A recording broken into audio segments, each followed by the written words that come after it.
இன்றைய செய்தியினுடைய தலைப்பு தேவனது அழைப்பு. God's calling.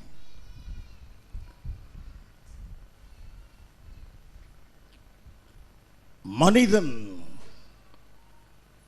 தன்னுடைய வாழ்நாளில் கடவுளுடைய அழைப்பை பிரதானமாக வைக்கிறதில்லை. கடவுள் தன்னை அழைத்திருக்கிறார் என்பது தெரியும். ஆனால் பரலோக வாழ்க்கைக்கு அழைத்திருக்கிறார். ஏதோ ஒரு குறிப்பிட்ட ஆவிக்குரிய வேலைக்கு அழைத்திருக்கிறார். இதைத்தான் மனிதன் எண்ணுகிறானே தவிர தன்னுடைய முழு வாழ்க்கையை தேவனது அழைப்பு என்று மனிதன் எண்ணுகிறதில்லை.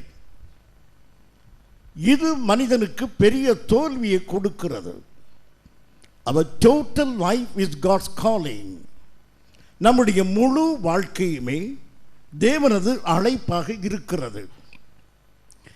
ஆகவே கடவுளுடைய அழைப்பை மறந்த மனிதன் வருங்காலத்தை குறித்து தேவனது அழைப்பில் பார்க்காமல் அவன் பயப்படுகிறான். வருங்காலத்தில் என்ன நடக்குமோ என்று அவன் பயப்பட காரணம் வாழ்க்கையே தேவனது அழைப்பு தான். அவர் தீமைக்கு நம்மை அழைக்க மாட்டார், பொல்லாப்புக்கு அழைக்க மாட்டார் என்று தேவனை புரிந்து கொள்ளாததினாலே மனிதன் வருங்காலத்தை குறித்து பயப்படுகிறான். வாசல் வழியாக உள்ளே நுழைவதுதான் சரி. வாசல் அடைபட்டிருந்தால் வாசலில் காத்திருப்பதுதான் கண்ணியம். ஜன்னலை திறந்து ஒரு வீட்டுக்குள் எட்டி பார்ப்பது கௌரவமான செயல் அல்ல. அதுபோல நம் தேவனுடைய சித்தம், தேவனது நோக்கம், தேவனது அழைப்பு நமக்கு சரியாக விளங்காதபடி கதவு அடைக்கப்பட்டது போல வழி அடைக்கப்பட்டிருக்குமானால் கர்த்தருக்கு காத்திருக்க வேண்டுமே தவிர ஜன்னல் வழியாக எட்டி பார்ப்பது போல ஜோதிடம், ஆருடம் இவைகளை பார்க்கக்கூடாது. அதுபோல தீர்க்க தரிசனங்கள் என்று ஓடக்கூடாது. கர்த்தரையே நம்பி இருக்க வேண்டும். தேவனது கரத்திலே ஒப்புவித்து நாம் காத்திருக்க வேண்டுமே தவிர இப்படி நாம் ஓடுவது வழக்கம் அல்ல. அப்படி செய்வது ஆவிக்குரிய நல்ல பழக்கம் அல்ல. என் அருமையான சகோதரனை, சகோதரியே, இன்றைக்கு அநேக காரியங்கள் நமக்கு விளங்கவில்லை. விளங்காத ஒவ்வொரு காரியத்திலும் தேவனது அழைப்பு என்று ஒன்று இருக்கிறது, தேவனது நோக்கம் என்று ஒன்று இருக்கிறது, தேவனுடைய சித்தம் என்று ஒன்று இருக்கிறது. அதை அறிந்து கொள்ள நாட்கள் அதிகமாகும். பொறுமையோடு நாம் காத்திருக்க வேண்டும். ஏசாயாவின் புத்தகம் 50ஆம் அதிகாரம் 10ஆம் வசனம் இப்படியாக சொல்லுகிறது. ஏசாயா 50. உங்களில் எவன் கர்த்தருக்கு பயந்து அவருடைய தாசனின் சொல்லை கேட்டு. ஆம், நாம் கர்த்தருக்கு பயந்து இருக்கிறோம். அவருடைய தாசர்களாகிய தேவ பிள்ளைகள் சொல்வதை எல்லாம் கேட்டு கீழ்ப்படிந்து ஆராதனைக்கு போய் கர்த்தரை ஸ்தோத்தரித்து காணிக்கை கொடுத்து ஊழியத்தில் பங்கு பெற்று எல்லா விதத்திலும் தேவனுக்கு ஏற்றதாய் நடந்து வாசியுங்கள். தனக்கு வெளிச்சம் இல்லாததினாலே, தனக்கு ஒரு விடுதலை இல்லாததினாலே இத்தனையும் செய்தும் தனக்கு வாழ்க்கையில் ஒரு விடுதலை இல்லை. ஆலயத்துக்கு போனோம், வேதத்தை கேட்டோம், பிரசங்கத்தை கேட்டோம், காணிக்கை கொடுத்தோம், ஊழியம் செய்தோம், எல்லாவற்றையும் போதகர் என்னென்ன சொன்னாரோ அவை எல்லாவற்றுக்கும் கீழ்ப்படிந்தும் எனக்கு விடுதலை இல்லாத சூழ்நிலையில் வெளிச்சம் இல்லாததினாலே இருட்டிலே நடக்கிறானோ அவன் கர்த்தருடைய நாமத்தை நம்பி தன் தேவனை சார்ந்து கொள்ள கடவன்.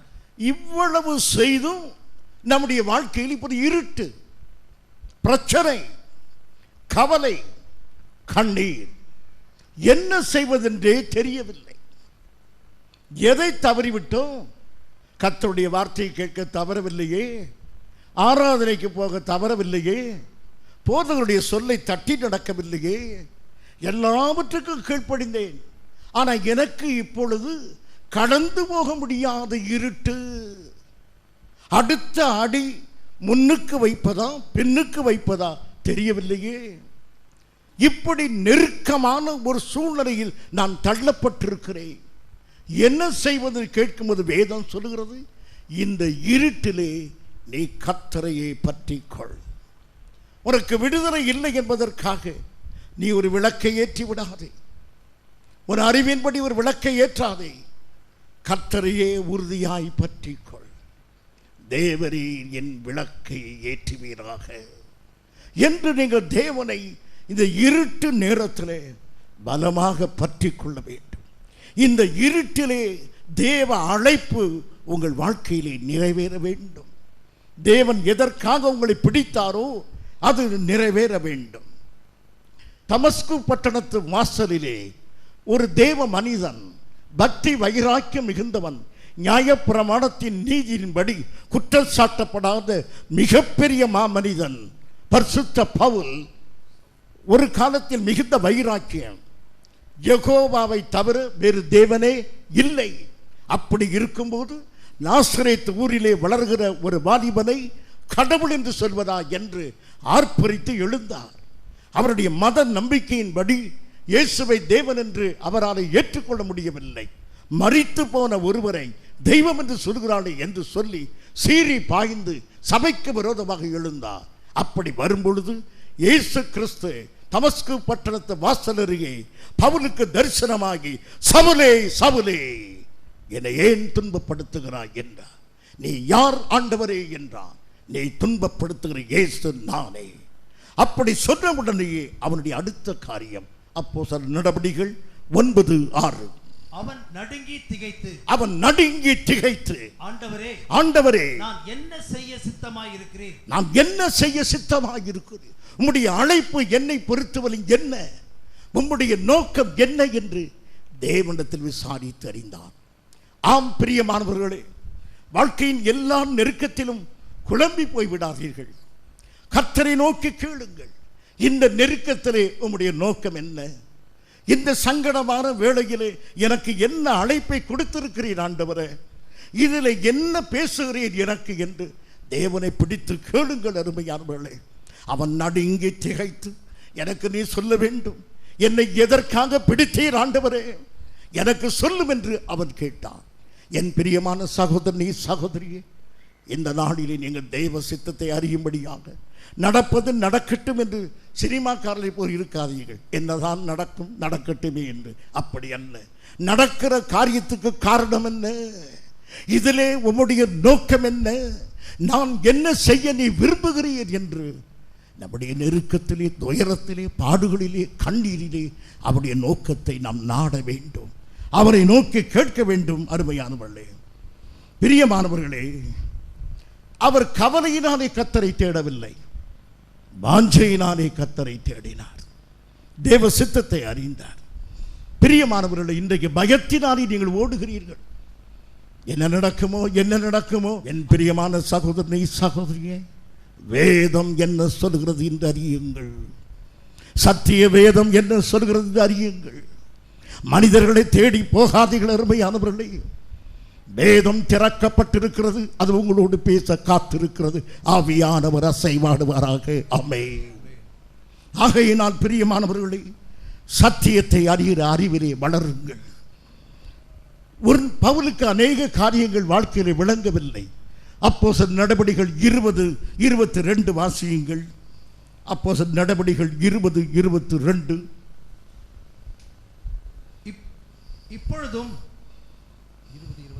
இப்பொழுதும் நான் ஆவியிலே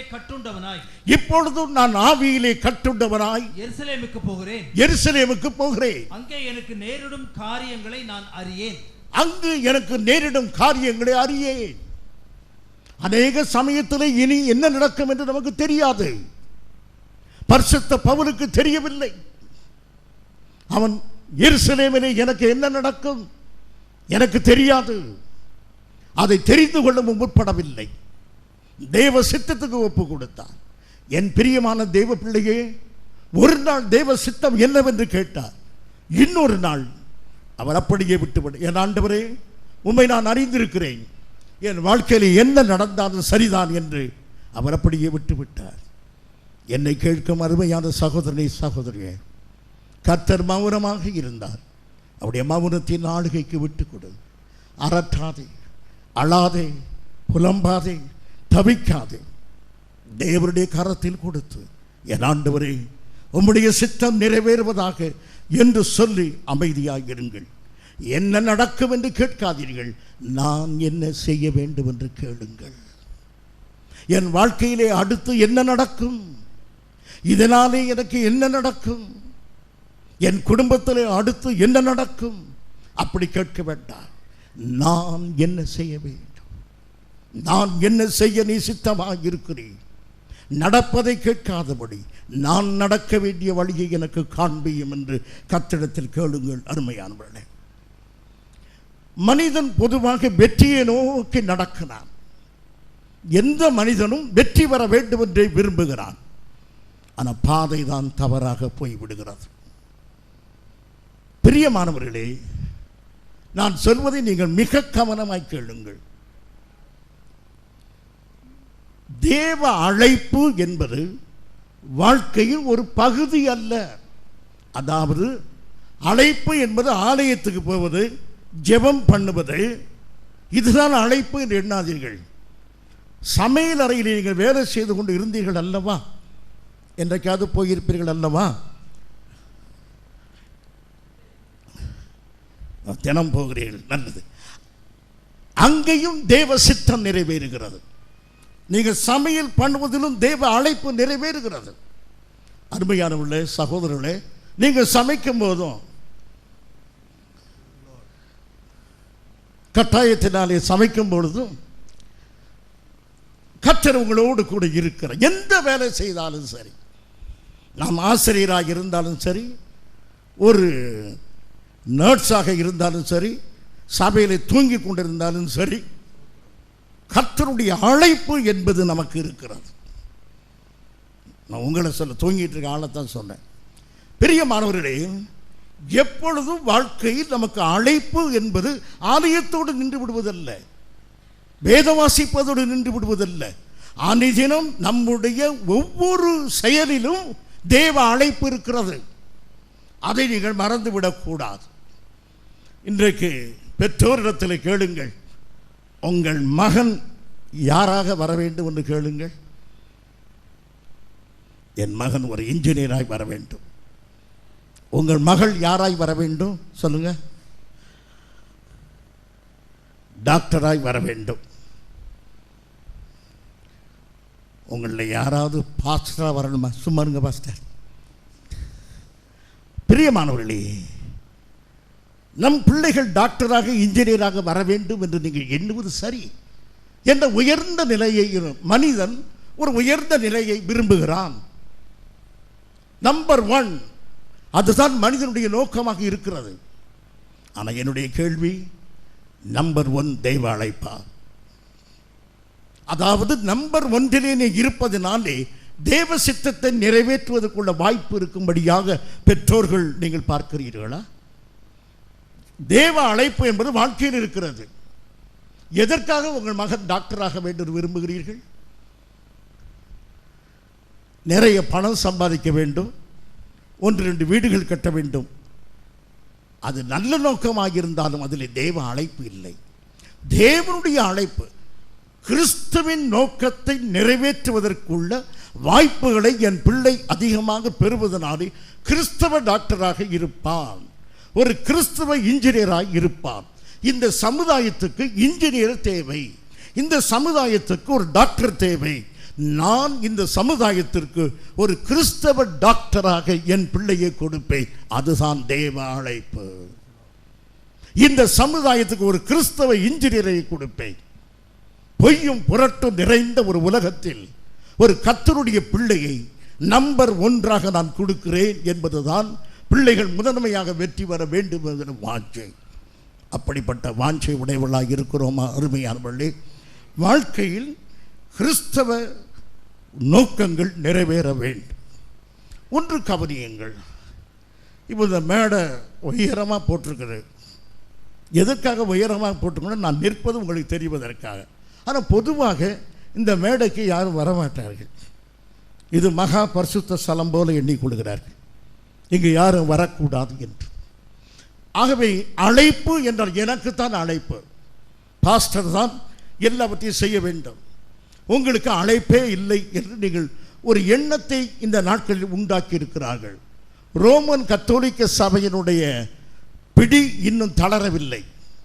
ரோமன் கத்தோலிக்க சபை தான் சொல்லிக் கொடுத்தது, சாமியார்கள் எல்லாம் உயர்ந்த நிலைமை, சபை மக்கள் மிக தாழ்ந்த நிலைமை என்று. அந்த பிடியிலிருந்து இன்னும் சபை விடுதலை பெறவில்லை. வேதம் சொல்கிறது, 1 பேதுரு 2 அதிகாரம் 9 1 பேதுரு 2:9.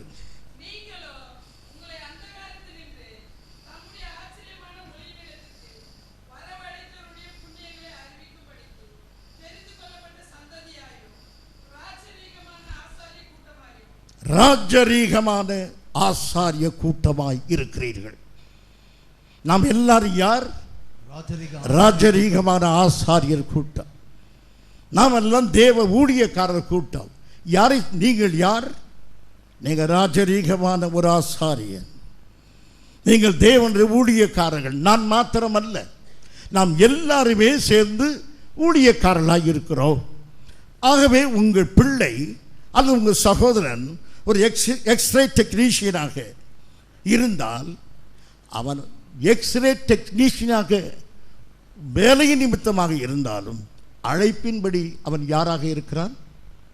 ஆசாரியனாக இருக்கிறான், பரிசுத்த ஆசாரியனாக இருக்கிறான். அருமையானவளை கவனியுங்கள், எக்ஸ்ரே டெக்னீஷியன் அங்கே நின்று கொண்டிருக்கிறார். என்ன வேண்டும்?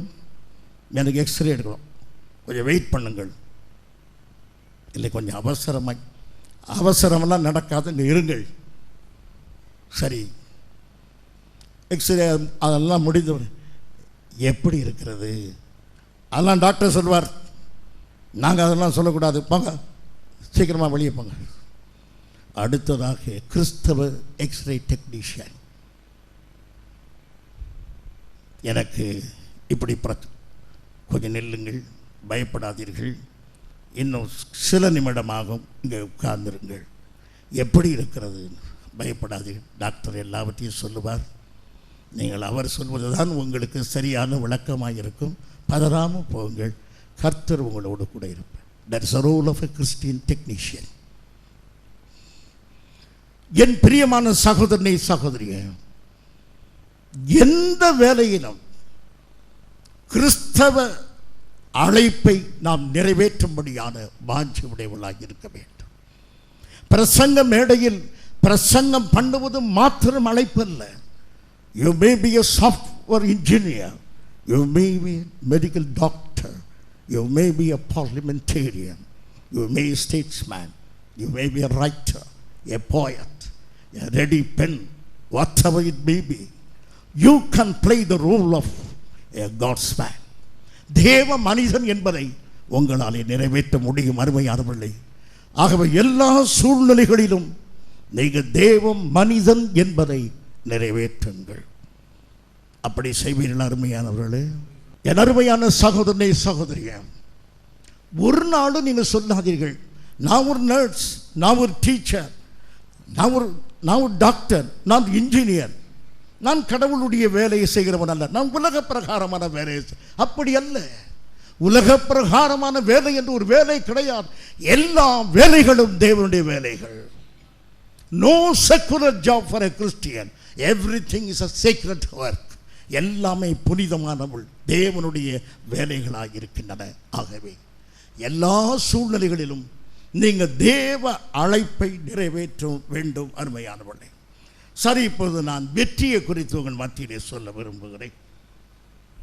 வெற்றிக்கு முதலிடம் கொடுப்பதனாலே வாழ்க்கையில் என்ன நடக்கிறது?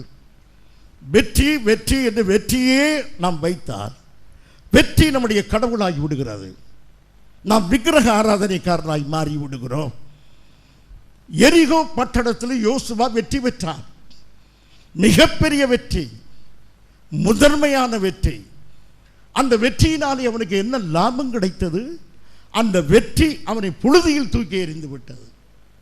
ஏனென்றால் வெற்றிக்கு முதலிடம் கொடுத்த அவன் தன் வாழ்க்கையில் கர்த்தருக்கு முதலிடம் கொடுக்கவில்லை.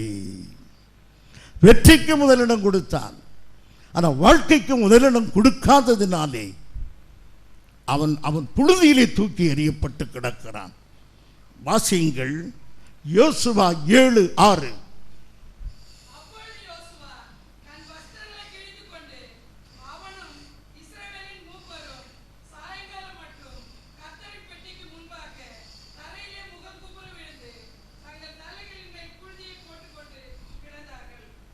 இஸ்ரவேலின் தளபதி தன் தலை மீது புழுதியை போட்டுக்கொண்டு இப்படி அழுது வடிந்து கொண்டிருக்க காரணம் என்ன? தோல்வி அல்ல, பெரிய வெற்றிக்கு பிறகு ஒரு தோல்வி. இந்த தோல்வி ஏன் வந்தது என்றால் வெற்றியிலே அவன் கடவுளை மறந்து போனான். அவனுடைய வெற்றி அவனுடைய அழைப்பை மறக்க செய்தது. யோசுவாவுடைய அழைப்பு எது? தெய்வ சமூகத்தில் நின்று தேவனை நோக்கி ஜெபம் பண்ணி தேவ சித்தம் அறிந்து செயல்படுவதுதான் அவனுடைய அழைப்பு. ஆயி பட்டணத்துக்கு புறப்படுவதற்கு முன்பு எரிகோவின் வெற்றி அவனை தடுத்து நிறுத்தினபடியினாலே அவனாலே வெற்றி பெற முடியவில்லை. என் பிரியமான சகோதரனே சகோதரியே, வாழ்க்கையில் வெற்றியை மாத்திரம் எண்ணுவீர்களானால் உங்கள் பிள்ளைகளுடைய வெற்றி, உங்களுடைய வெற்றி, பணத்தில் வெற்றி, உத்தியோகத்தில் வெற்றி, பிரயாசத்தில் வெற்றி, இவைகளையே முதலிடம் கொடுப்பீர்களானால் அந்த வெற்றி உங்களுடைய அழைப்பை மறைத்துவிடும். எல்லா அழைப்புகளுக்கும் மத்தியிலும் கர்த்தருடைய சித்தத்துக்கு முதலிடம் கொடுங்கள். அருமையான பள்ளி, தேவ சித்தத்துக்கு தேவ அழைப்பிற்கு நீங்கள் முதலிடம் கொடுத்து இருக்க வேண்டும். ஆகையினால் வெற்றி கூட எதை பாதித்து விடுகிறது? அழைப்பை பாதித்து விடும். எது அழைப்பு? ஜெபம் பண்ணுவது, பரிசுத்தமாக இருப்பது, மற்றவர்களுக்கு உதவி செய்வது, சுவிசேஷம் அறிவிப்பது, எப்போதும் தேவ சித்தம் செய்வது, இதுதான் நம்முடைய அழைப்பு. வெற்றியானது சில சமயத்தில் எதை தடுத்து போடுகிறது? நம்முடைய அழைப்பை தடுத்து போடுகிறது. ஆகையினால் எதற்கு மாத்திரம் முதலிடம் கொடுக்கக்கூடாது? வெற்றிக்கு மாத்திரம் முதலிடம் கொடுத்து கொண்டிருக்கக்கூடாது. யாருக்குத்தான் முதலிடம் கொடுக்க வேண்டும்? வெற்றியை தருகிற கர்த்தருக்கே முதலிடம் கொடுக்க வேண்டும். ஆமென். அடுத்ததாக நம்முடைய அழைப்பை மங்க செய்கிற அல்லது மறுதலிக்க செய்கிற அடுத்த பிரச்சனை நெருக்கம். வாழ்க்கையில் நெருக்கம் வருகிறது. பண கஷ்டம் ஒரு நெருக்கம், சரீரத்தில் வியாதி ஒரு நெருக்கம், வீட்டில் சமாதான குறைவு ஒரு நெருக்கம், எதிர்பாராத ஒரு சம்பவம் நெருக்கம். இந்த நெருக்கமான நேரத்தில் நம்மால் ஜெபம் பண்ண முடியவில்லை, வேதம் வாசிக்க முடியவில்லை. அழைப்பை நெருக்கமானது மறைத்து விடுகிறது. என் பிரியமான சகோதரனே சகோதரியே, உங்கள் வாழ்க்கையில் பல நெருக்கங்கள் அழைப்பை மறைத்து நிற்கின்றனவா? தேவ சித்தம் செய்யாதபடிக்கு இந்த நெருக்கங்கள் எல்லாம் உங்களை அழுத்தி பிடிக்கிறதா இருந்தால் உங்களுக்கு நான் ஒரு உதாரணம் சொல்ல விரும்புகிறேன். 1975 ஜான் ஹோவர்ட் என்ற ஒரு தேவ மனிதன் இருந்தார். திடீரென்று அவருடைய மனைவி மரித்து போனார். அவர் துக்கம் உள்ள ஒரு மனிதராக இருந்தார். அவருடைய மனைவி இழந்ததை அவரால் தாங்கிக் கொள்ள முடியவில்லை. அப்போது அவருக்கு ஒரு செய்தி வருகிறது. லிஸ்பன் நகரத்தில், போர்ச்சுகலில் உள்ள லிஸ்பன் நகரத்தில் பூமி அதிர்ச்சி ஏற்பட்டு ஏராளமான மக்கள் இறந்து போனார்கள் என்பதுதான் அந்த செய்தி. அதை கேள்விப்பட்டதும் இவர், சரி, என்னுடைய துக்கம் பெரிதாக இருக்கும்போது பிள்ளைகளையும் பெற்றோரையும் சகோதரர்களையும் சகோதரியும் இழந்து தவிக்கிற அந்த மனிதர்களுக்கு நான் போய் ஆறுதல் சொல்வேன் என்று அவர் புறப்பட்டு ஒரு படகில் லிஸ்பனுக்கு புறப்பட்டார். பிரான்ஸ் நாட்டு கப்பல் இந்த படகை கைப்பற்றி இதில் உள்ளவர்களெல்லாம் சிறையாக்கி கொண்டு போய் அவரை சிறையில் போட்டு விட்டது. அந்த சிறையில் 3 காரியங்கள் கிடையாது: ஆகாரம், தண்ணீர், காற்று. இந்த 3ம் இல்லாத ஒரு இருண்ட அறையிலே கிடக்கும்போது யோசிக்கிறார். மனைவி மரித்து போனாள், எங்கேயோ ஒரு இடத்தில் வந்து இருக்கிறேன், இதிலே எனக்கு என்ன தேவன் வைத்திருக்கிறார், இந்த சிறையிலே என்னை ஏன் அவர் கொண்டு வந்தார் என்று யோசிக்கும் போது சிறையை சுற்றி பார்த்தார். அந்த சிறை அசுத்தமாக வாழ முடியாத ஒரு மிக நெருக்கமான இடமாக இருப்பதை கண்டதும் அவருடைய இருதயம் கர்த்தரை நோக்கியது. ஆண்டவரே, இந்த சிறை கொடுமைகளை மாற்ற வேண்டும். பிரிசன் ரிஃபர்மேஷன், இந்த சிறையை புனரமைக்க வேண்டும். சிறைச்சாலையில் உள்ள இந்த நிர்பந்தமான நிலைமையை மாற்ற வேண்டும் என்று எண்ணி ஜெபித்து புறப்பட்டார். அதன் பிறகு விடுதல் அவர் பட்ட பிரயாசத்தினாலே ஐரோப்பாவில் உள்ள எல்லா சிறைச்சாலைகளும் மாற்றி அமைக்கப்பட்டன. அவர் அந்த சிறைச்சாலையின் நெருக்கத்தில் தேவ அழைப்பை உணர்ந்து நிறைவேற்றினார். என் பிரியமான சகோதரனே, சகோதரியே, உங்கள் நெருக்கங்களிலே, உங்கள் துயரங்களிலே, உங்கள் பாடுகளிலே தேவனுக்கு ஒரு அழைப்பு இருக்கிறது. தேவ அழைப்பு உங்கள் குடும்பத்தில் இருக்கிறது. ஆகவே அந்த அழைப்பை நீங்கள் நிறைவேற்றுங்கள். எப்படி? அப்போஸ்தலர் நடபடிகள் 27ஆம் அதிகாரம் 23, 24 வசனங்கள். ஆகிலும் திடமனதாய் இருங்கள் என்று இப்பொழுது உங்களுக்கு தைரியம் சொல்லுகிறேன். கப்பல் சேதமே அல்லாமல் உங்களில் ஒருவனுக்கும் பிராணம் சேதம் வராது. ஏனென்றால் என்னை ஆட்கொண்டவரும் நான் சேவிக்கிறவருமான தேவனுடைய தூதனானவர் இந்த ராத்திரியிலே என்னிடத்தில் வந்து, பவுலே, பயப்படாதே, நீ ராயனுக்கு முன்பாக நிற்க வேண்டும். இதோ உன்னுடனே கூட யாத்திரை பண்ணுகிற யாவரையும் தேவன் உனக்கு தயவு பண்ணினார் என்றார். நெருக்கமான நேரம், சூரியனாவது நட்சத்திரமாவது காணப்படவில்லை. இனி தப்பி பிழைப்போம் என்ற நம்பிக்கையே இல்லை. மரணத்தினுடைய வாசல் திறக்கப்பட்டு விட்டது. இனி ஒருவரும் தப்பி பிழைக்க முடியாது. அப்படிப்பட்ட நெருக்கமான நேரம். பிரயாணிகள் யாவரும் பயந்து இருக்கிறார்கள். அப்போது 100 கைதிகளில் ஒருவராக இருந்த பவுல் அவ்விடத்தில் அந்த நெருக்கமான வேளையிலே தேவ மகிமையை விளங்க பண்ணினார். அவர்களுக்கு சொன்னார், உங்களில் ஒருவருக்கும் பிராணச்சேதம் வராது ஏனென்றால் நான் சேவிக்கிறவரும் என்னை ஆட்கொண்டவருமாகிய என் கர்த்தர் சொல்கிறதாவது என்றார். நெருக்கத்திலே அவன் தன் அழைப்பை நிறைவேற்றினான். என்ன அழைப்பு? மற்றவர்களை உற்சாகப்படுத்துகிற அழைப்பு, அவளுக்கு ஜீவன் தப்புவிக்கிற வார்த்தைகளை சொல்கிற அழைப்பு நிறைவேறிற்று. என் பிரியமான சகோதரனே, உன் வீட்டிலே துக்கமான சம்பவத்தை நீ கடந்து வருவாய். என்னுடைய வாழ்க்கையில் அநேக கஷ்டமான நிலைமையை நான் கடந்து வந்திருக்கிறேன். அந்த கஷ்டமான வேளைகளில் மிக கஷ்டமான வேளை என் பிள்ளைகளுடைய தாயாரை இழந்து நின்ற நாள். அது எனக்கு கஷ்டமாக இருந்தது. ஆனால் சென்ற மாதம் நான் சென்னை பட்டணத்துக்கு சென்று பாஸ்டர் சொர்ணராஜ் அவர்கள் தன்னுடைய மனைவியை இழந்திருக்கிற வேளையில் போய் ஆறுதல் சொல்லிவிட்டு வந்தேன். அவர் அடுத்த வாரம் தொலைபேசியை சொல்லும்போது நிறைய பேர் வந்திருந்தார்கள், எனக்கு ஆறுதல் சொன்னார்கள். ஆனாலும் பிரதர், நீங்கள் அங்கு வந்தது எனக்கு பெரிய ஆறுதல். ஏனென்றால் நான் இன்றைக்கு கடந்து போகிற இந்த பாதையை கடந்த 15 வருடங்களாக நீங்கள் கடந்து வந்து கொண்டே இருக்கிறீர்கள். ஆகையினால் உங்கள் வார்த்தையும் உங்கள் முகமும் எனக்கு ஆறுதலாக இருக்கிறது என்று சொர்ணராஜை ஆறுதல் படுத்துவதற்காக எங்கள் வீட்டிலிருந்து ஒரு ஆளை கர்த்தர் எடுக்க பறித்து கொண்டு போகவில்லை.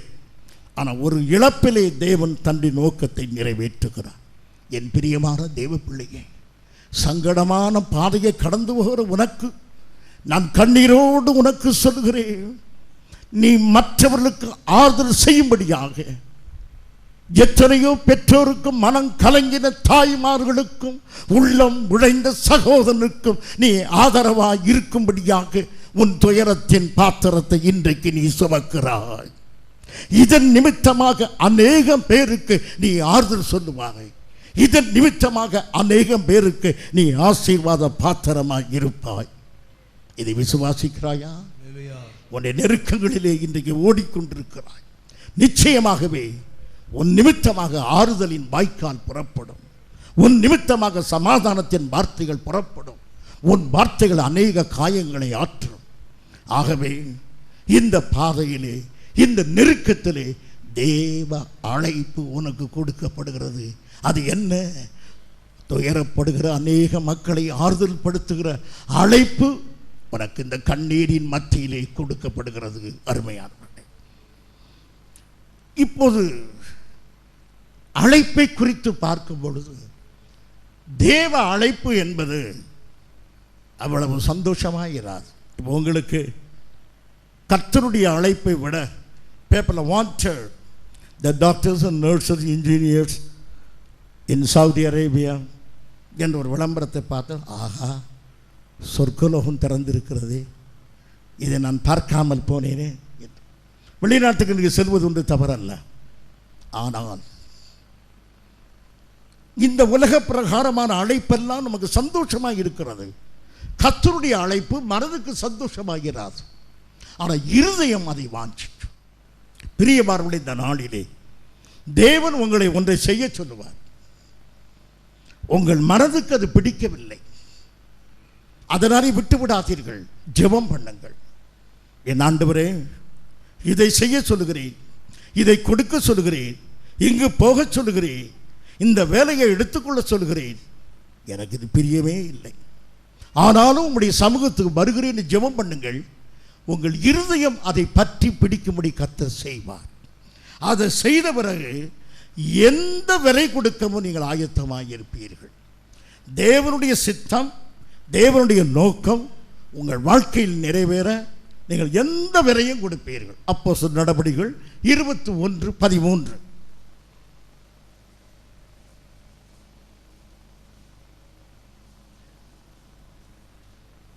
அதற்கு பவுல், நீங்கள் அழுது என் இருதயத்தை ஏன் உடைய பண்ணுகிறீர்கள்?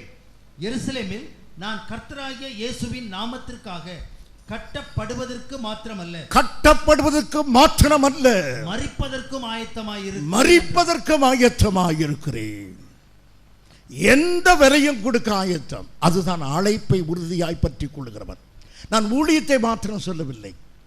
வாழ்க்கையில் தேவன் எனக்கு எந்த நோக்கத்தை கொடுத்தாலும் அந்த நோக்கத்தை நிறைவேற்றுவதற்கு நான் எதையும் கொடுக்க ஆயத்தமாக இருக்கிறேன். எத்தனை பேர் சொல்வீர்கள் அருமையானவர்கள்? எல்லாரும் வாயினாலே சொல்ல முடியும். எத்தனை பேர் அப்படி செய்ய நீங்கள் இருதய சுத்தியாக இருக்கிறீர்கள்? எந்த நிலைமையிலும் என் ஜீவனை போவதாக இருந்தாலும் தேவ சித்தத்தை நிறைவேற்ற நான் ஆயத்தமாக இருக்கிறேன். ஆமென். அதுதான் நம்முடைய வாழ்க்கை. இந்த அழைப்பை நிறைவேற்றுகிற மனநிலைமை, எதையும் கிறிஸ்துவுக்காக இழந்து போகிற ஒரு நல்ல வைராக்கியமான மனநிலைமை நமக்கு தேவை. அருமையானவர்களே, அப்படி இருக்க வேண்டும்.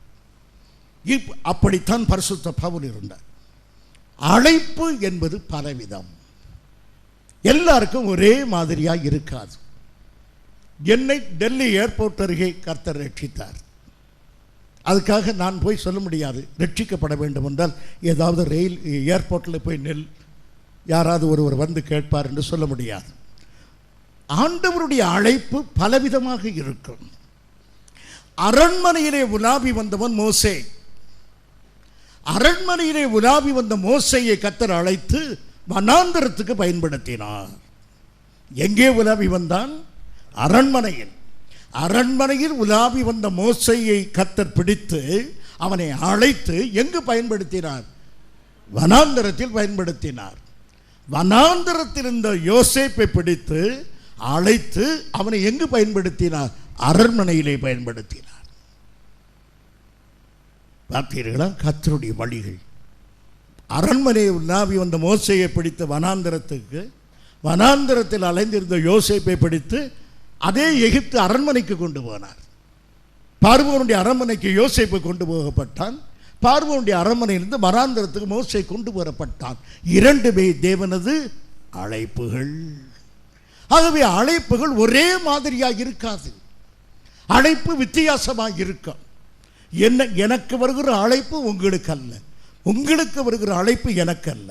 ஆனால் இரண்டுமே தேவ அழைப்புகளாக இருக்கின்றன. அருமையானவர்களே, இப்போது முக்கியமான ஒரு கேள்வி, என்னை கர்த்தர் அழைத்தார் என்பது எப்படி தெரிந்து கொள்வது? இது தேவனுடைய அழைப்பு தான் என்பது எப்படி தெரிந்து கொள்வது? ஒரு வியாதி வருகிறது, இதில் தேவ நோக்கம் நிறைவேறும் என்று எப்படி சொல்வது? ஒரு பிரச்சனை இருக்கிறது, இது கர்த்தருடைய நோக்கம் நிறைவேறப் போகிறது எப்படி சொல்வது? ஆண்டவர் திடீரென்று தோன்றி, இதிலே என் நோக்கம் இருக்கிறது மகளே, இதிலே என் சித்தம் இருக்கிறது என்று சொல்வாரா? அப்படி அடிக்கடி சொல்கிறது இல்லை. கர்த்தர் நம்முடைய வீட்டில் வந்து அடிக்கடி பேசுகிறது இல்லை. நாமும் அவரோடு பேசுகிறது இல்லை, அவரும் நம்மோடு பேசுகிறது இல்லை. நமக்குள்ள அவ்வளவு நெருங்கிய உறவு இல்லாத போல் இருக்கிறது. உலகத்தை பொறுத்த வரையிலும் ஆண்டவர் நம்மோடு நேரே நின்று பேசவில்லை. அப்படியானால் எப்படி தெரிந்து கொள்வது? மோசேக்கு கர்த்தர் சொல்லுகிறார், யாத்திராகமம் 3ஆம் அதிகாரம் 12ஆம் வசனம். யாத்திராகமம் 3:12 வாசியுங்கள். அதற்கு அவர், நான் உன்னோடே இருப்பேன், நீ ஜனத்தை எகிப்திலிருந்து அழைத்து வந்த பின் நீங்கள் இந்த மலையில் தேவனுக்கு ஆராதனை செய்வீர்கள், நான் உன்னை அனுப்பினேன் என்பதற்கு இதுவே அடையாளம். ஆண்டவர் சொல்கிறார் பாருங்கள். இப்போ நீங்கள் கேட்குறீங்க, இந்த காலேஜில் நான் போய் படிக்க வேண்டும் என்பது உம்முடைய சித்தம் என்பதை நான் எப்படி தெரிந்து கொள்வது? ஆண்டவர் சொல்கிறார், நீ படித்து முடிந்து நீ இந்த இடத்தில் வேலைக்கு போவாய், அப்போது நான் தான் உன்னை அனுப்பினேன் என்று தெரிந்து கொள்வாய்.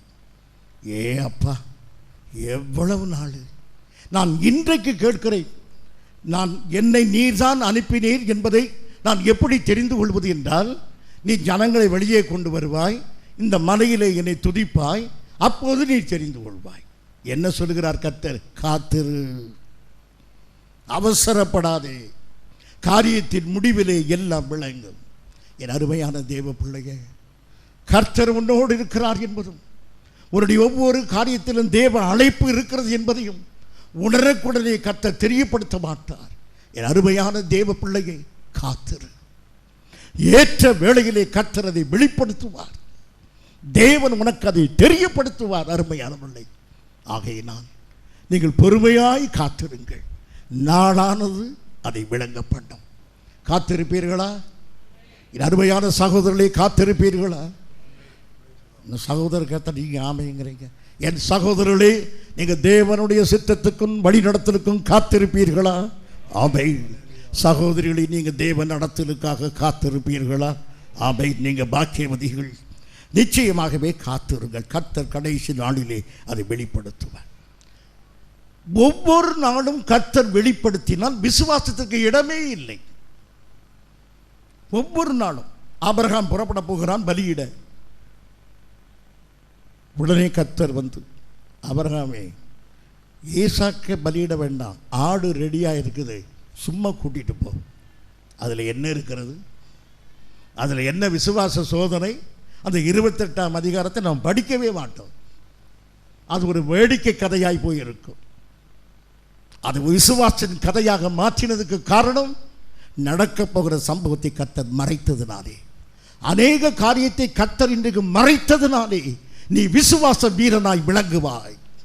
அது வெளிப்படுத்தப்பட்டால் வேடிக்கை மனிதனாய் இருப்பாய். ஆகையினால் கர்த்தர் அநேக காரியத்தை மறைத்து நீ அதிலே வளர வேண்டும் என்று உன் வாழ்க்கையிலே பல சம்பவங்களை அனுமதித்திருக்கிறார். ஆகவே வெளிப்பாடு என்று அலையாதபடி, தேவன் நீர் என்ன சொல்கிறீர் என்று அலையாதபடி கர்த்தரை சார்ந்து நீ முன்னேறி செல். கர்த்தர் நிச்சயமாகவே உன்னை ஆசீர்வதிப்பார். பிரியமானவர்களே, தேவன் நோக்கத்தை நாம் சுமந்து திரிகிறோம். இந்த வேளையில் உட்கார்ந்து இருக்கும்போது நீங்கள் எதை சுமந்துட்டு இருக்கீங்க? தேவனுடைய நோக்கம். தேவனுடைய நோக்கத்தை, தேவனது அழைப்பை சுமந்து இருக்கிறீர்கள். ஒவ்வொருத்தரும் உங்களை பார்த்து கேளுங்க, ஆண்டவரே, என்னை குறித்து உமது அழைப்பு என்ன என்று கேளுங்கள். ஒவ்வொருவருக்கும் ஒரு அழைப்பை கர்த்தர் கொடுத்திருக்கிறார். தேவ அழைப்பை சுமக்கிற ஒவ்வொரு மனிதனையும் கர்த்தர் பத்திரமாக காப்பார். ஒரு உதாரணம் பாருங்கள்.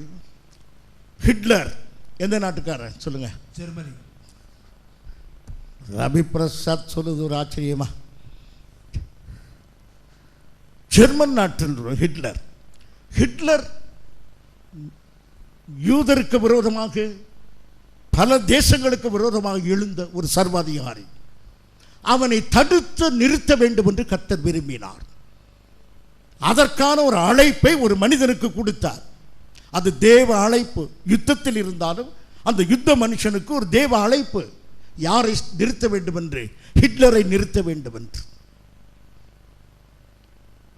ஒரு நாள் வாஷிங்டன் டிசியில் ஒரு மனிதன் வேகமாக நடந்து போகிறார். சாலையில் ஒரு கார் வந்து வேகமாக வந்து அவரை தள்ளிவிட்டு போய்விட்டார். அவர் அடிபட்டு உடல் சிதைந்து அடையாளம் தெரியாமல் மரித்து போவார் என்று எல்லாரும் ஓடி வரும்போது அவர் லேசான காயத்தோடு எழுந்து நின்று சிரித்தார். அந்த மனிதர் தான் வின்ஸ்டன் சர்ச்சில். இவர்தான் ஹிட்லரை தடுத்து நிறுத்தின அந்த பெரிய மனிதர். இந்த வருங்கால சரித்திரத்தை மாற்றி அமைப்பதற்காக தேவ அழைப்பை சுமந்த வின்ஸ்டன் சர்ச்சிலை கர்த்தர் ரோட் ஆக்சிடென்டிலே காப்பாற்றினார். அதிசயமாக அவர் காப்பாற்றப்பட்டார். தேவனுடைய அழைப்பை சுமக்கிற நம்மை கர்த்தர் காப்பாற்ற வல்லமுள்ளவராக இருக்கிறார். ஸ்தேவானை கர்த்தர் காப்பாற்றவில்லை. தேவ அழைப்பை பெற்ற ஸ்தேவானை கற்களால் அடிக்கப்பட்டு சாக ஒப்பு கொடுத்து விட்டார். பிரியமானவர்களே, நாம் நம்மை காப்பாற்றிக் கொள்வதற்கு அல்ல, மரணம் நேர்கிற வரையில் நாம் எதை காப்பாற்ற வேண்டும்? தேவ அழைப்பை காப்பாற்ற வேண்டும். ஸ்தேவான் மரணம் வரையிலும் தேவ அழைப்பை காப்பாற்றினான். வில்சன் சர்ச்சில் மரண கண்ணிக்கு தப்பி தேவ அழைப்பை காப்பாற்றினார். அதுபோல நம்முடைய வாழ்க்கையில் மரணம் சம்பவிக்குமானால் தேவ அழைப்பை காப்பாற்ற வேண்டும். நாம் ஜீவனோடு இருப்போம். நம்மை காப்பாற்றி கர்த்தர் விடுவாரானால் தேவ அழைப்பை நிறைவேற்ற வேண்டும். அருமையானவர்களே, எல்லா இடத்திலும் தேவ அழைப்புக்கு முக்கியத்துவம் கொடுக்க வேண்டும். இப்போது நான் முடிக்கப் போகிறேன். இந்த செய்தியானது சுபராசியமான கதை அல்ல. நீ ஆழமாக சிந்திக்கும்படியாக உங்களுக்கு நான் பிரசங்கம் பண்ணுகிறேன். அழைப்பினுடைய அடுத்த நோக்கம் என்ன? கர்த்தர் நம்மை அழைத்திருப்பதற்கு ஒரு நோக்கம் உண்டு. முதல் நோக்கம், நாம் யார் என்று அறிந்து கொள்ள வேண்டும். நீங்கள் யார், நான் யார் என்று அறிந்து கொள்ள வேண்டும். அருமையானவர்களே, ஒரு கூட்டத்தில் ஒரு மனிதர் ஒரு கேள்வி கேட்டார். ஒருத்தனை பார்த்து, உங்க தாத்தா பேர் தெரியுமான்னு கேட்டார். அவன் சொன்னான், தாத்தா பேர் தெரியும். உங்க தாத்தாவுக்கு அப்பா பேர் என்னன்னு தெரியுமான்னு கேட்டான். தெரியாது. 2-3 பேர் எங்களுக்கு தெரியும்னு சொன்னாங்க. உன்னை இவர் கேட்டார், உங்கள் தாத்தாவுடைய அப்பாவை எங்கு அடக்கம் பண்ணினான்னு தெரியுமா? தெரியாது. இதிலிருந்து ஒரு சரித்திர உண்மையை அவர் சொல்லுகிறார். 4ஆம் தலைமுறையில் நாம் மறக்கப்பட்டு போய்விடுவோம். இப்போது நான் இருக்கிறேன், எனக்கு ஒரு மகன், என்னுடைய மகனுக்கு ஒரு மகன். அவனிடத்தில் போய் எஸ்.ஏ. சுந்தரராஜ் யார் என்றால் தாத்தா. அவருக்கு ஒரு மகன் பிறந்த பிறகு தாத்தாவுக்கு அப்பா யார் என்று கேட்டால் அவனுக்கு விளங்குவது கஷ்டம். அதுக்கு முந்தினது யார் என்றால் என் தகப்பனார் பெயர் தெரியாது. அப்படி ஆனால் 4வது தலைமுறையிலே நாம் எல்லாரும் மறக்கப்பட்டு போய் விடுவோம். உங்கள் பேரனுக்கு மகனுக்கு உங்களை தெரியாது. உங்களை எவ்வளவு நாள் தான் அந்த உலகம் ஞாபகத்தில் வைத்திருக்கோம்? 4 தலைமுறை. அதுக்கு பிறகு நீங்கள் வாழ்ந்ததே தெரியாது யாருக்கும். நீங்கள் உலகத்தில் இருந்தீர்கள் என்பதற்கு எதுவுமே தெரியாது. தெரியுங்கிறீங்களா? சரி, தெரியும்னா உங்கள் தாத்தா பேரெல்லாம் சொல்லுங்கள். உங்கள் தாத்தாவுக்கு அப்பா பேர் என்ன? தாத்தாவே தெரியல, தாத்தாவுக்கு அப்பா. அருமையானவர்களே, இவ்வளவுதான் நம்முடைய வாழ்க்கை.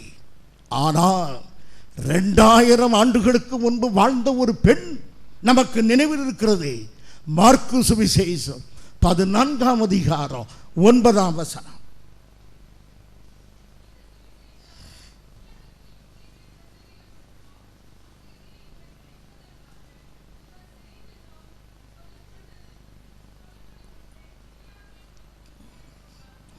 எங்கெல்லாம் சுவிசேஷம் அறிவிக்கப்படுமோ அங்கெல்லாம் இவள் பெயரும் நினைவு கூறப்படும். இன்றைக்கு அந்த பெண்ணை நாம் மறக்கவில்லை. அது யார்? அந்த நளனம் என்ற தைலத்தை இயேசுவினுடைய பாதத்தில் ஊற்றின அந்த பெண்.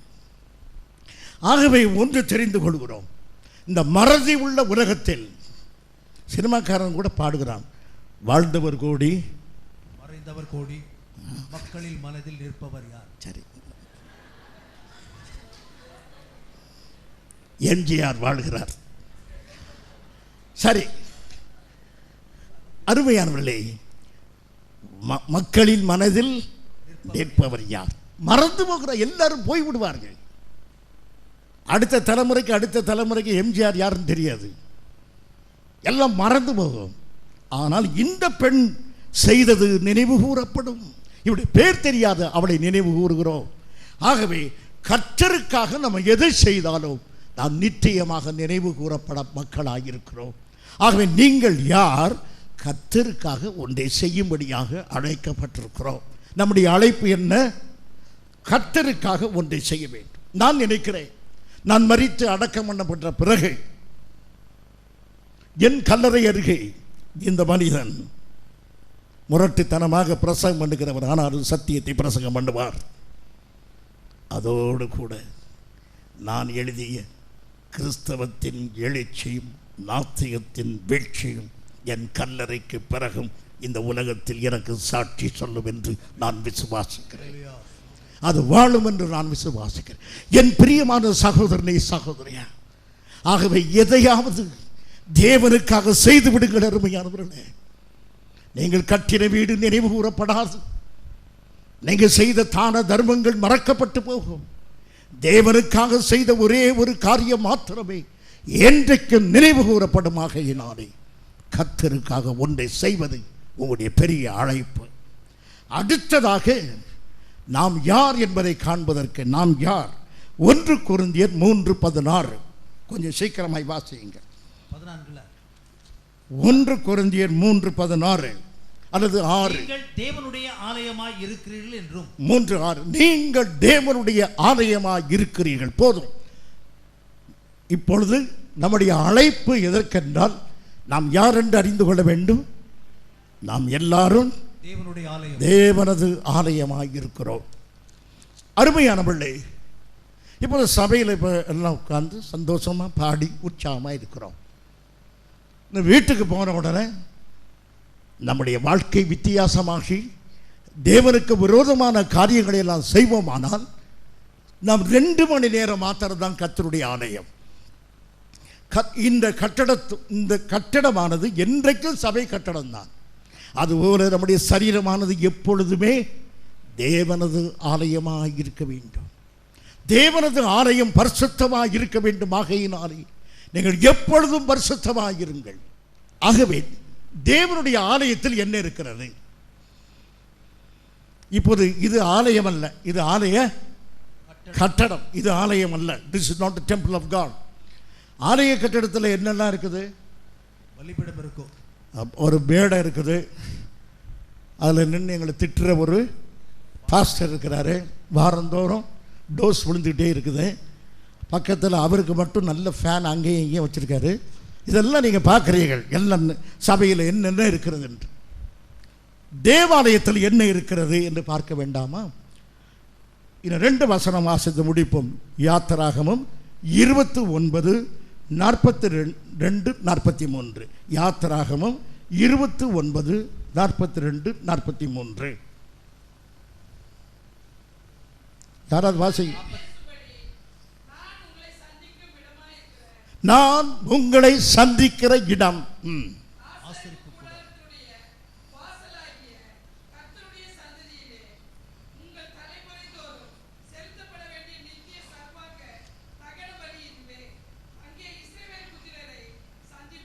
அங்கு இஸ்ரவேல் புத்திரர்களை நான் சந்திப்பேன். தேவாலயத்தில் 3 காரியங்கள் நடைபெறும். வாஸ்தது என் காதில் தெளிவாக விழலை, ஆனால் நான் சொல்லுகிறேன். 3 காரியம் நடக்கும் ஒரு தேவாலயத்தில். 3 காரியம் இந்த வசனத்தின்படி வீட்டில் வாசித்து பாருங்கள்.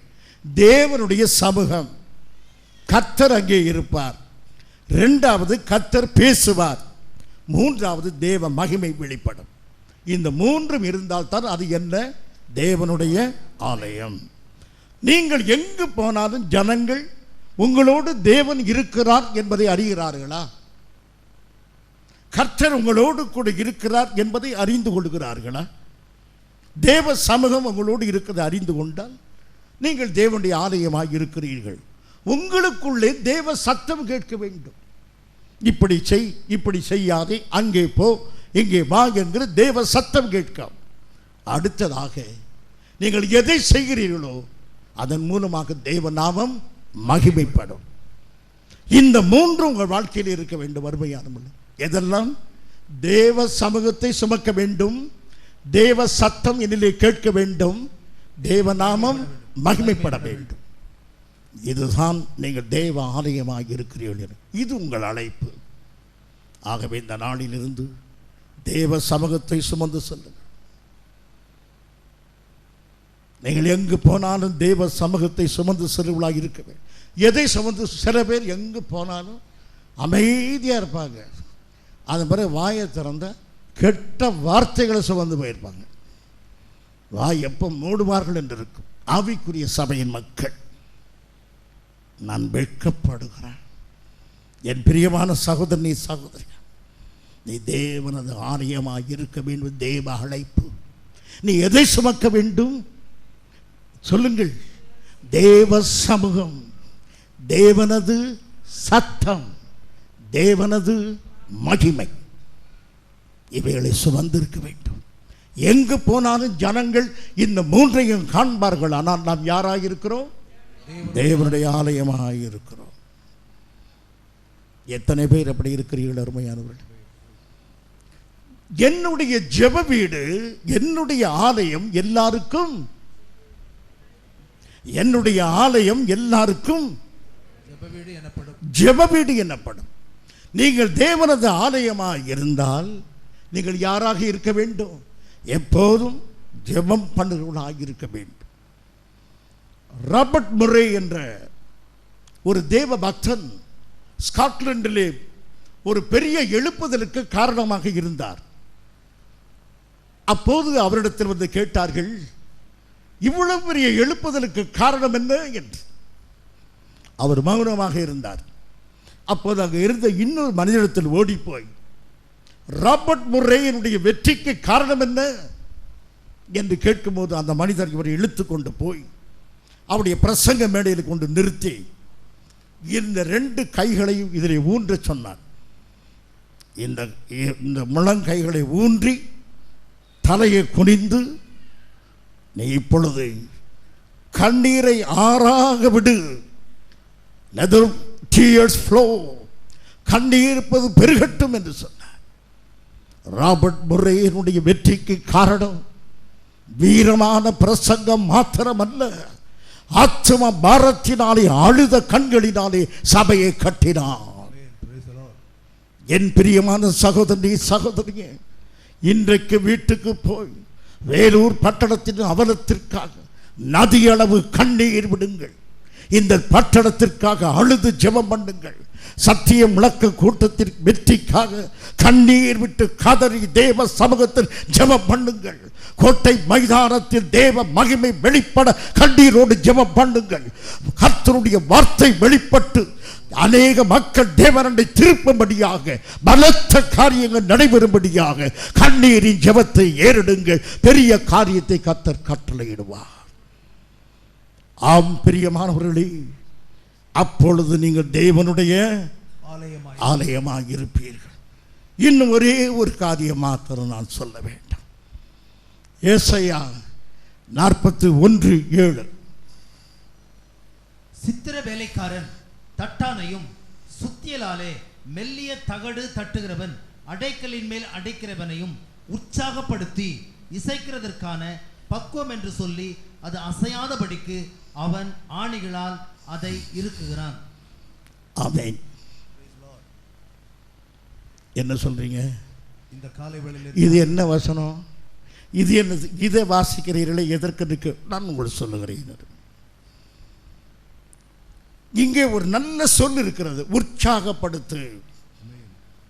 நீங்கள் ஒருவரை ஒருவர் உற்சாகப்படுத்த வேண்டும். இறங்கி போகும்போது இது என்னையா சபை அப்படின்னு சொல்லுவது அல்ல, ஒருவரை ஒருவர் உற்சாகப்படுத்துங்கள். போகும்போது அந்த கிரீன் சாரியை பார்த்தியா, முகத்தை உம்முன்னு வச்சுட்டு இருந்தாங்களே, ஒரு சிரிப்பு சிரிக்கக்கூடாது? ஏன் நீ சிரிக்கக்கூடாதா? We are criticizing everyone. ஒருவரை ஒருவர் உற்சாகப்படுத்துங்கள். உம்முன்னு இருக்க ஆளுக்கு முன்னால் போய் நின்று நல்ல சிரிங்க, உற்சாகப்படுத்துங்க. இங்கே சொல்லப்பட்டிருக்கிறது, வாசிங்க. சித்திரை வேலைக்காரன், அது யாருன்னா கார்பெண்டர், தச்சு வேலைக்காரன். தட்டானை, அது யாரு? கோல்ட்ஸ்மித். ஆகவே தச்சு வேலை செய்கிறவன், சித்திர வேலைக்காரன், தட்டானை, பொற்கொள்ளனை உற்சாகப்படுத்த வேண்டும். நல்ல கவனிங்க. தங்கத்தினால நல்ல வேலை செய்யறான் ஒருத்தன், இன்னொருத்தன் மரத்தை வெட்டிட்டு இருக்கான். ரெண்டு வேலையிலும் எது உயர்ந்த வேலை? தங்கத்தில் வேலை செய்கிறவன். அவன் தான் நுட்பமாக செய்கிறான், விலையேற பெற்ற வேலை. இந்த தச்சன் அவனுக்கு சொல்கிறான், அது அப்படி செய், இந்த டிசைன் இப்படி வரட்டும், இந்த வளைவு இப்படி வரட்டும், கல் அங்கு வை அடி. உன்னை கோல்ட்ஸ்மித் என்ன சொல்லுவான்? வாய முடியிட்டது, உன் வேலை அந்த மரத்தை வெட்டது. அப்படி சொல்லலை, இவன் நிமித்தம் உன் உற்சாகப்படுகிறான். ஆனால் யார் யாருக்கு புத்தி சொன்னால் சரியாக இருக்கும்? கோல்ட்ஸ்மித் கார்பெண்டருக்கு ஆலோசனை சொல்ல வேண்டும். ஆனால் யார் யாருக்கு ஆலோசனை சொல்கிறான்? கார்பெண்டர் கோல்ட்ஸ்மித்துக்கு ஆலோசனை சொல்கிறான். அதை ஏற்றுக்கொள்கிறான். அதிலிருந்து என்ன விளங்கிக் கொள்கிறோம்? தாழ்மை.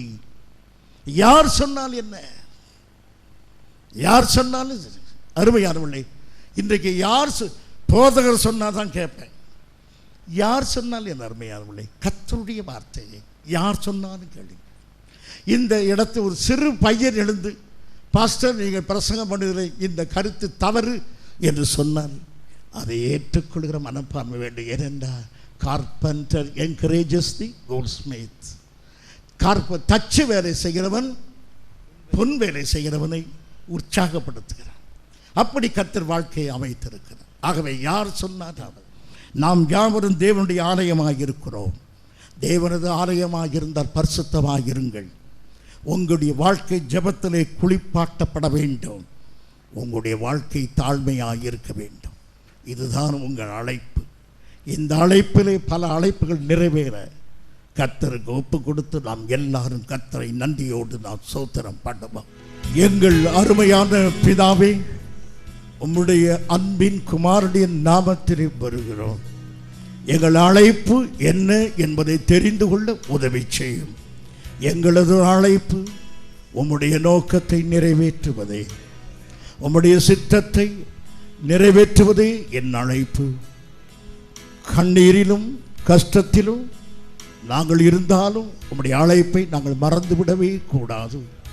வெற்றியோ தோல்வியோ நெருக்கமோ விசாலமோ உம்முடைய சித்தத்தை நாங்கள் நிறைவேற்ற எங்களை ஒப்பு கொடுக்கிறோம். ஆண்டவரே, நாங்கள் உமது ஆலயமாக இருக்கிறோம் என்று எங்களுக்கு நினைவுபடுத்தினி. அதை எப்போதும் காத்துக்கொள்ள உதவி செய்யும். இயேசுவின் நாமத்தில் பிதாவே, ஆமென். என் ஆத்துமாவே கர்த்தரை ஸ்தோத்திரி, என் முழு உள்ளமே அவர் பரிசுத்த நாமத்தை ஸ்தோத்திரி. என் ஆத்துமாவே கர்த்தரை ஸ்தோத்திரி, அவர் செய்த சகல உபகாரங்களை மறவாதே. ஆமென். கர்த்தர் உங்களை ஆசீர்வதிப்பாராக. தேவ சித்தம் நிறைவேற காத்திருங்கள். கர்த்தர் நிச்சயமாகவே உங்கள் வாழ்க்கையில் வெற்றி கொடியை பறக்க விடுவார். ஆமென்.